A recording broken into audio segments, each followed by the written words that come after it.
In June 2025, the United States launched strikes on 3 Iranian nuclear facilities, targeting key enrichment and conversion sites with massive bunker-buster bombs. President Trump justified the attacks in a televised address, claiming they were necessary to halt a looming nuclear threat. Iranian officials tried to downplay the damage, but the strikes hit critical infrastructure at Natanz, Fordo, and Isfahan. The IAEA confirmed no radiation leaks, but the bigger question remains unanswered, with the IAEA and European allies estimating by September 2024 that Iran had enough highly enriched uranium for 4 devices, and intelligence revealing a 3rd secret facility under construction. Are we witnessing the start of a crisis that could push Saudi Arabia and Israel toward their own nuclear decisions? How did we reach this dangerous crossroads? The nuclear deal that fell apart. But by May 2018, everything changed. President Trump announced that the United States would withdraw from the JCPOA, calling it the worst deal ever negotiated. He reimposed harsh economic sanctions on Iran, targeting their oil exports, banking sector, and key industries. Trump argued that the deal was fundamentally flawed because it didn't address Iran's ballistic missile program or their support for militant groups across the Middle East. The withdrawal shocked European allies who had worked for years to negotiate the agreement. Iran's leadership faced a critical decision. They could continue honoring the deal's restrictions while their economy suffered under renewed American sanctions, or they could abandon their commitments and restart their nuclear program. President Hassan Rouhani gave the remaining parties to the agreement 60 days to provide economic relief that would compensate for American sanctions. When that deadline passed without meaningful results, Iran began what they called a step-by-step reduction in their nuclear commitments. The violations followed a calculated pattern designed to increase pressure on European governments. First, Iran exceeded the 300-kilogram limit on low-enriched uranium stockpiles in July 2019, accumulating 6 times the agreed limit by late 2019. They began enriching uranium beyond the 3.67% threshold, reaching 4.5% initially, then gradually increasing to higher levels. They installed advanced centrifuges that could process uranium far more efficiently than the older models permitted under the agreement. European leaders tried desperately to salvage the deal through a dedicated financial workaround that ultimately failed to offset American sanctions. France, Germany, and Britain issued repeated statements urging Iran to return to compliance while criticizing the American withdrawal. But their efforts proved inadequate against the pressure of renewed sanctions that cut Iran off from the global financial system. The most alarming escalation came in April 2021. When Iran began enriching uranium to 60% purity following an explosion at their Natanz facility that they blamed on Israeli sabotage. This level brings Iran within technical reach of weapons-grade material, which requires 90% enrichment. Iran also began producing uranium metal, another step toward weapons capability that had been explicitly prohibited under the original agreement. By 2024, Iran's breakout time had shrunk from the 12 months guaranteed under the JCPOA to potentially just weeks. They possessed enough highly enriched uranium to fuel multiple nuclear weapons if they chose to take that final step. The carefully constructed diplomatic framework that once constrained Iran's nuclear ambitions had completely collapsed, creating exactly the scenario it was designed to prevent. While diplomats argued over the failed nuclear deal, Iran was quietly expanding its nuclear infrastructure beyond what most people realized.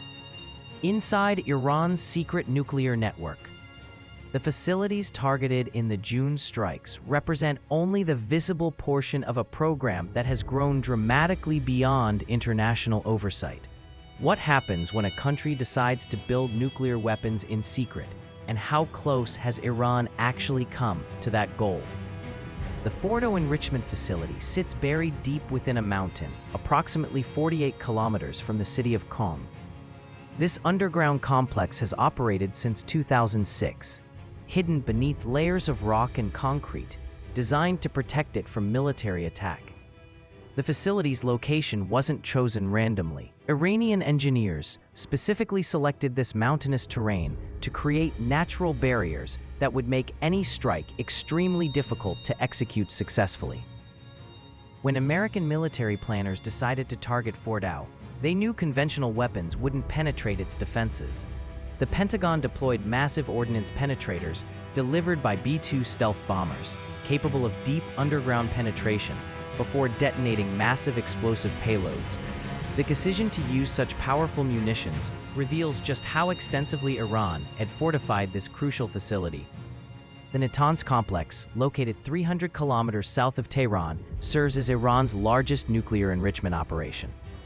This site actually contains two separate facilities working in coordination. The pilot fuel enrichment plant handles research activities and centrifuge assembly, while the main fuel enrichment plant operates from a heavily protected underground location.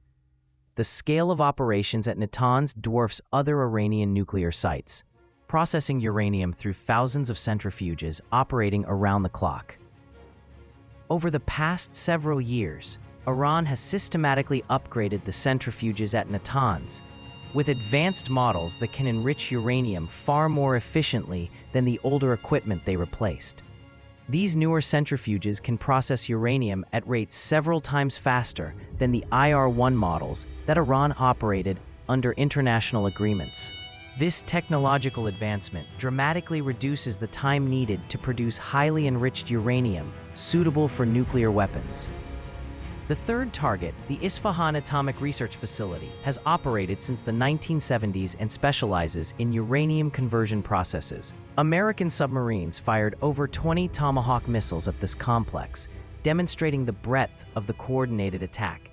Isfahan plays a critical role in Iran's nuclear fuel cycle, converting raw uranium into forms suitable for enrichment at other facilities.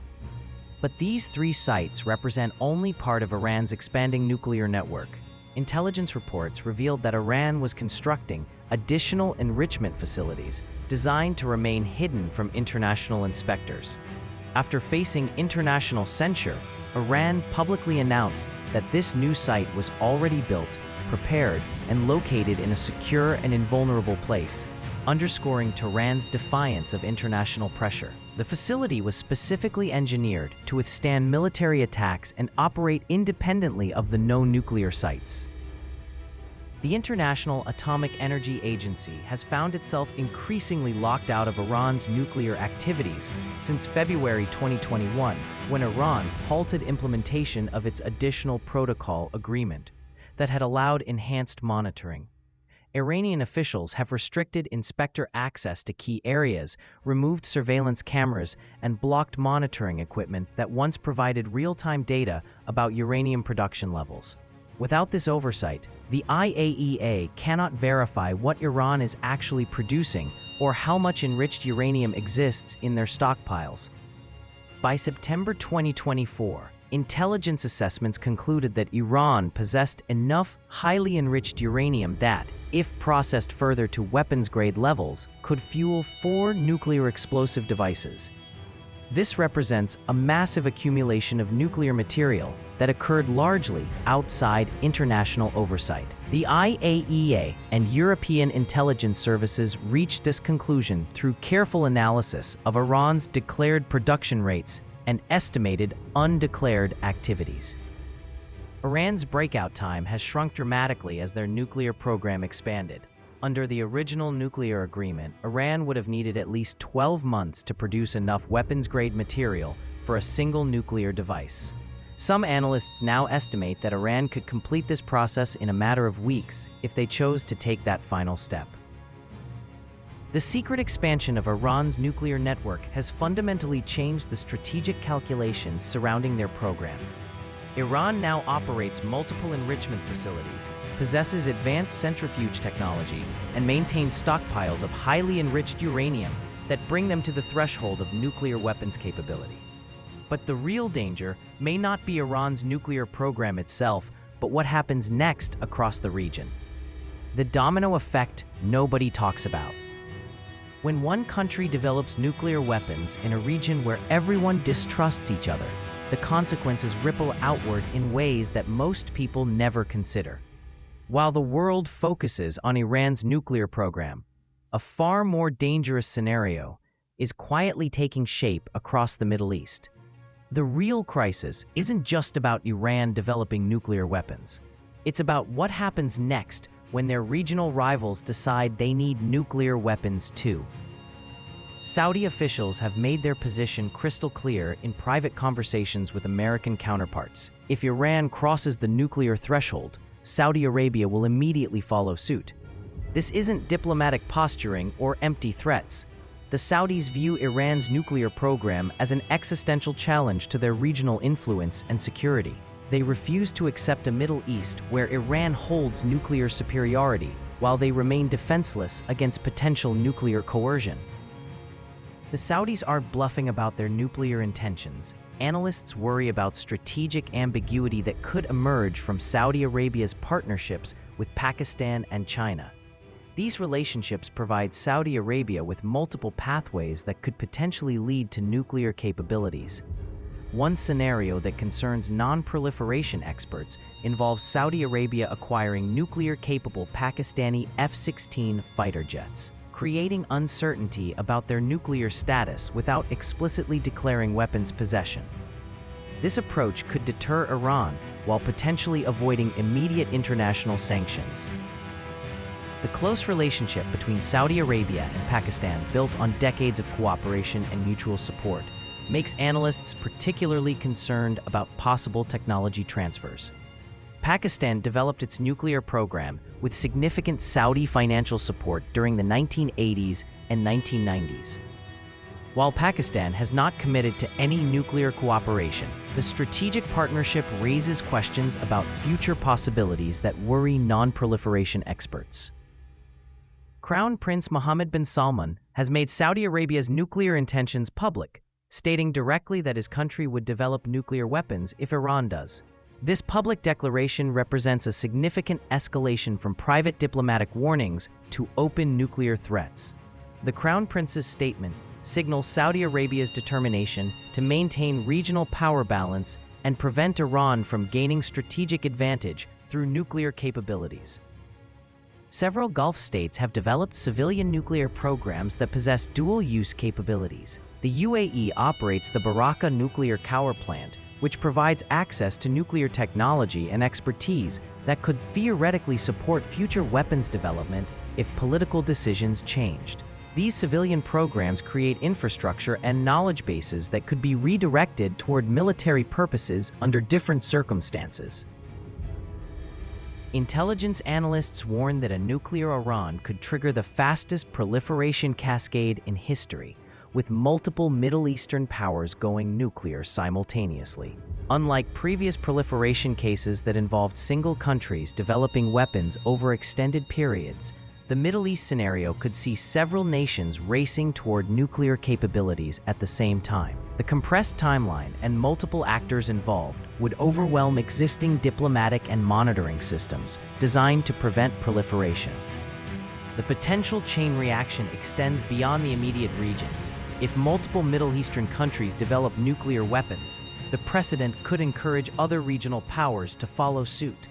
Each new nuclear power increases the risk of miscalculation, accidents, or nuclear materials falling into the wrong hands. The prospect of nuclear weapons spreading across the Middle East represents a fundamental shift in global security that would be nearly impossible to reverse.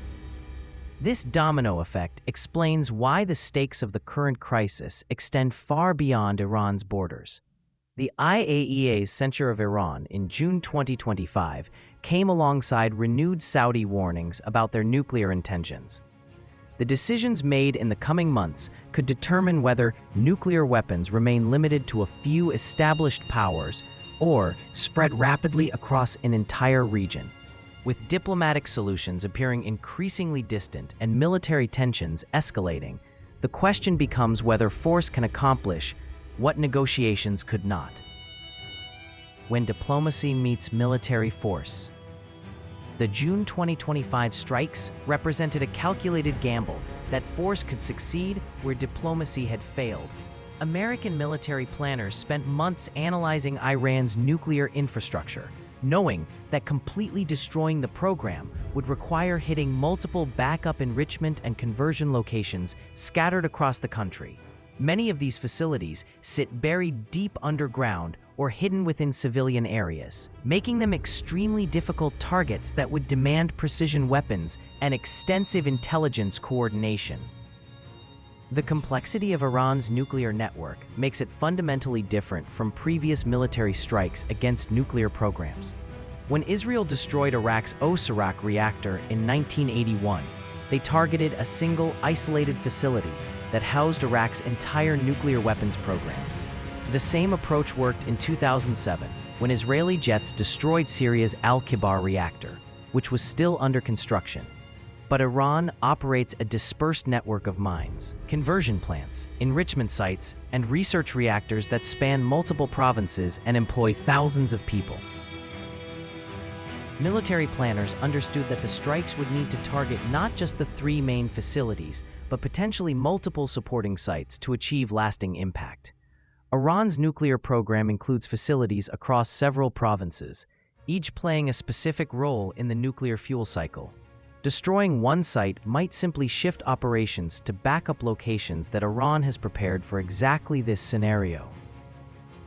History shows that military strikes often backfire by strengthening a country's determination to develop nuclear weapons. Israel's 1981 attack on Iraq's reactor actually accelerated Saddam Hussein's weapons program rather than stopping it. After the strike, Iraq immediately began building a larger, more sophisticated nuclear program with better security and multiple backup facilities. Iraqi scientists became more committed to developing nuclear weapons, viewing them as essential protection against future Israeli attacks. The strikes on Fordo, Natanz, and Isfahan may have damaged equipment and disrupted operations, but they couldn't eliminate the scientific knowledge Iran has accumulated over decades. Iranian nuclear scientists have spent years mastering uranium enrichment, centrifuge design, and weapons physics. This expertise remains intact regardless of physical damage to facilities. The country's nuclear program employs thousands of engineers, physicists, and technicians who understand every aspect of weapons development. Iranian engineers can rebuild destroyed centrifuges using knowledge they've gained through years of operation and continuous improvement. The country has developed domestic production capabilities for centrifuge components, allowing them to replace damaged equipment without relying on foreign suppliers. Iran's domestic centrifuge production line at Karaj has been declared off-limits to inspectors since 2021, illustrating the program's resilience. Iran's nuclear scientists remain committed to the program regardless of international pressure or military threats, viewing nuclear weapons as essential for national security and regional influence. Past military aggression has only strengthened Iran's resolve to develop nuclear weapons as a deterrent against future attacks. Despite years of Israeli covert operations, including cyber attacks and assassinations, Iran has consistently increased its stockpile of enriched uranium and expanded its centrifuge operations. After the 2021 Natanz covert attack, Iran responded by raising enrichment to 60% purity, bringing them significantly closer to weapons-grade material. Each attack has prompted Iran to accelerate rather than abandon its nuclear activities. The pattern of escalation following military strikes suggests that force often produces the opposite of its intended effect. Iran's nuclear program has largely developed as a response to perceived threats to its survival and security. Military strikes reinforce this threat perception, making Iranian leaders more convinced that nuclear weapons represent their only reliable defense against external aggression. Intelligence assessments suggest the strikes may have set back Iran's program by months rather than years while pushing it further underground. Iranian officials have already announced plans to rebuild damaged facilities in more secure locations that would be harder to target in future attacks. The strikes may have destroyed specific equipment, but but they haven't eliminated Iran's nuclear infrastructure, knowledge base, or determination to develop weapons. Military action can delay nuclear weapons development, but it cannot permanently stop a determined nation from eventually succeeding. The strikes may have bought time for renewed diplomatic efforts, but they've also raised the stakes and fueled further determination in Tehran. Without reliable oversight of what Iran is actually doing, the world faces an even more dangerous uncertainty. The IAEA's impossible mission. The International Atomic Energy Agency now faces an unprecedented challenge that goes far beyond typical inspection difficulties. This United Nations agency, established in 1957, has built its reputation on independent verification of nuclear programs across 182 countries. Their mission involves ensuring that nations honor their commitments under the Nuclear Non-Proliferation Treaty by allowing inspectors to verify that nuclear materials stay in civilian hands rather than being diverted to weapons production. Under the Nuclear Non-Proliferation Treaty, the IAEA has clear authority to inspect Iran's declared nuclear sites and track all nuclear materials to ensure they aren't diverted to weapons use. Iran signed this treaty as a non-nuclear weapons state, which means they agreed to allow international inspectors access to their facilities at short notice when requested. This legal framework has worked effectively in most countries for decades, providing the international community with confidence that civilian nuclear programs remain peaceful. But since June 2021, Iran stopped implementing its additional protocol, removed cameras at Natanz and Karaj, and blocked short-notice inspections, fundamentally undermining the inspection system that once provided reliable oversight. These restrictions mean that inspectors can no longer verify what happens inside Iran's most sensitive nuclear facilities. The surveillance cameras that once provided continuous monitoring of uranium stockpiles and enrichment activities have been disconnected, leaving massive blind spots in the international monitoring system. The agency's latest reports read like a catalog of Iranian non-compliance that extends far beyond restricted access. IAEA inspectors discovered undeclared uranium particles at Variman, Marivan, and Turkezabad in June 2025, indicating that uranium processing happened at locations that Iran never reported to international monitors. These traces at 3 undeclared sites underscore the scale of non-compliance and raise serious questions about the scope of Iran's nuclear activities beyond the declared program. Iran has also failed to provide adequate documentation about past nuclear activities that appear related to weapons development. When inspectors ask for records about specific research projects or facility modifications, Iranian officials either refuse to respond or provide explanations that don't match the physical evidence. This pattern of non-cooperation makes it impossible for inspectors to verify whether Iran's current activities remain within permitted boundaries. IAEA Director General Rafael Grossi addressed the Board of Governors on June 9, 2025, warning that his agency cannot provide credible assurances about Iran's nuclear activities without full cooperation from Iranian authorities. Grossi stated that Iran has repeatedly either not answered IAEA requests or not provided technically credible answers to the agency's questions. He noted that Iran has sought to sanitize the locations that the agency concluded were part of a structured nuclear program in the early 2000s. Iran claims its nuclear program remains entirely peaceful, designed only to generate electricity and produce medical isotopes. However, Iranian officials refuse to answer questions about past weapons-related research activities that the IAEA has documented through intelligence reports and physical evidence. They won't discuss the current military dimensions of their program or explain why they're conducting research that has no apparent civilian application. In June 2025, a 19-member board vote censured Iran for the first time in 2 decades, representing the strongest diplomatic action available to the IAEA. These formal criticisms carry limited practical weight without enforcement mechanisms. The agency can document violations and issue public reports, but it cannot force Iran to comply with inspection requirements or impose meaningful consequences for non-cooperation. The IAEA's credibility depends entirely on its ability to verify compliance through independent inspections and monitoring systems. Iran has systematically dismantled the monitoring mechanisms that once provided reliable oversight of their nuclear program, creating a situation where verification becomes nearly impossible. Without reliable oversight, intelligence agencies must now rely on satellite imagery, intercepted communications, and human sources rather than the direct monitoring systems that once provided accurate real-time data about Iran's nuclear activities. With the IAEA effectively sidelined and traditional verification systems compromised, the international community finds itself operating with incomplete information at the most critical moment.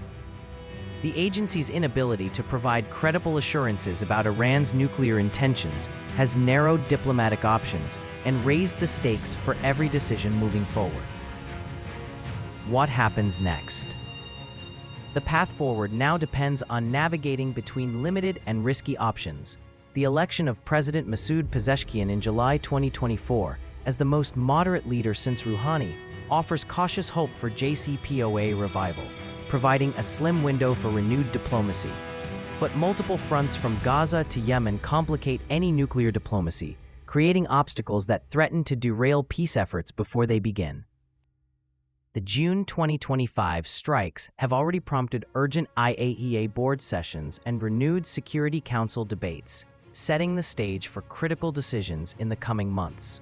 While options look grim, experts still see openings in a combination of targeted sanctions, new inspection protocols, and regional confidence-building measures as possible ways forward.